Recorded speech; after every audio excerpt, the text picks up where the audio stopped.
to your knowledge, are things going to be ending at 11:12, or are they going to be ending at 2 or 3? Oh, no. Most of the concerts... I think that's what Stephen was trying to get to.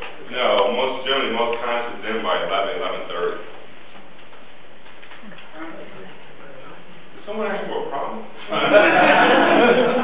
And given the nature of the Nets, we're not expecting too much overtime.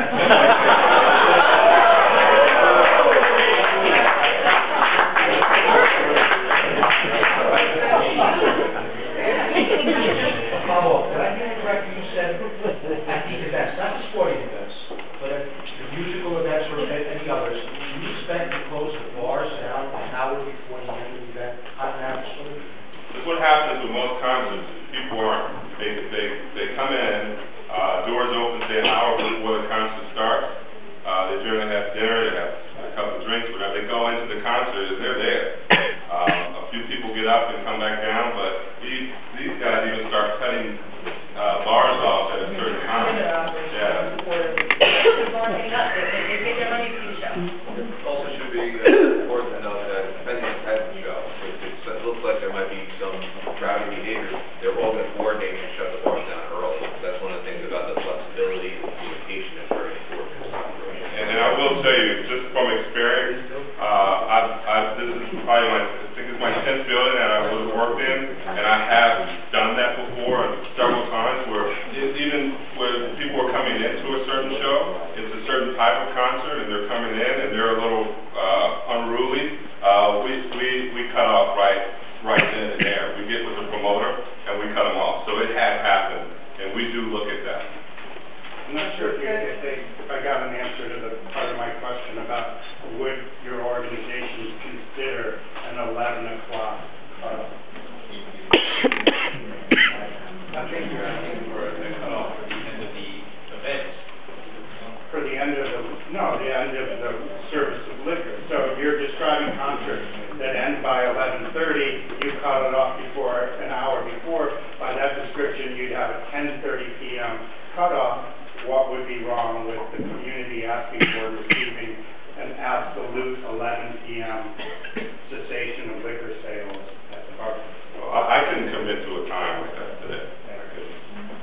I think it might be important to know that we don't know what kind of events are going to be coming. Suppose, for example, it was a religious event that was going to go past midnight, and it was very sedate, a lot of audience, and they wanted to start morning service. We would be locked in. Possibly be used for hockey merchandise. What are the rules for NHL? It's actually 12 minutes prior to the end of the third period is the NHL guidelines for hockey service time. And again, to David's point, the amount of time. The utilization of readers versus training that you're or experience that you're speaking of. I find it very interesting that it's actually very honest that you're saying you're not going to depend upon readers, but at the same time you are dependent upon, I think I heard the number of 57 as the number of stations or the number of outfits from which the sale of or dispensation of liquor would happen.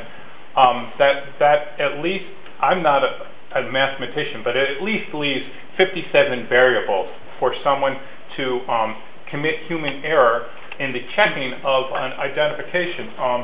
Although I don't come from a background of enforcement or security from the city department from which I work, HRA, there is a very sophisticated market underground that makes IDs every day of the week. And I just find it fascinating that you are going to be dependent upon one individual on 57's ability to differentiate, if you would, between a fake ID and a standard ID. And I understand why you're saying, I think I understand why you're saying what you're saying, because you find it to be less dependent upon technology that could fail. There could be a built-in failure to the technology. But it's doubly concerning because you made mention, I believe you made mention, ma'am, and I'm sorry, I don't remember your name, but you made mention of the fact that you are going to I will use the phrase, somewhat vigilant about keeping in tune with people who appear to be inebriated. At least I think you made mention that some of your colleagues certainly did. And from where I do hail in HRA, one of the problems that you have with identifying and, I guess, capturing or apprehending someone who appears to be inebriated or you identify as inebriated is the fact that if your security personnel, I'm certainly are trained in these issues, do identify somebody correctly who appears to be inebriated, it is, again, statistically probable that they are, in fact, inebriated. But what I think my colleagues and I are hoping, and I think I speak at least to Mr. Lasawecki, is we're looking for some kind of a system where you would try to essentially prevent these individuals from becoming inebriated, because you have a situation where you know the numbers. I came late. It's pretty consistent of me coming from HRA, but there are thousands of individuals coming into this arena for one of a number of events. The gentleman from Fort Greene mentioned there might be a religious event. I believe he did, or someone else did. There might be Icecapade. There might be a sporting event. There might be a concert. But certainly some measurable percentage of those events will be frequented by individuals under the age of 30 who, by definition, somebody else who's before me here said they might be rowdy. And I think what certainly my colleagues on the Fort Greene component of this meeting are looking for is to somehow mitigate the possibility that those young individuals who, not by demographics other than age, might have a propensity to engage in overconsumption of alcoholic beverages. Why my office is involved? Because in a venue like this, it's so large, there are a lot of facets in the police department that are involved, right? There's 7 precincts, we have 2 patrol boroughs, we have the transit police, which is part of the NYPD, we also have the LIR police, so really my office coordinates So if they're successful in getting inebriated people out and onto the subway, we don't want them to fall onto the track. Oh, excellent.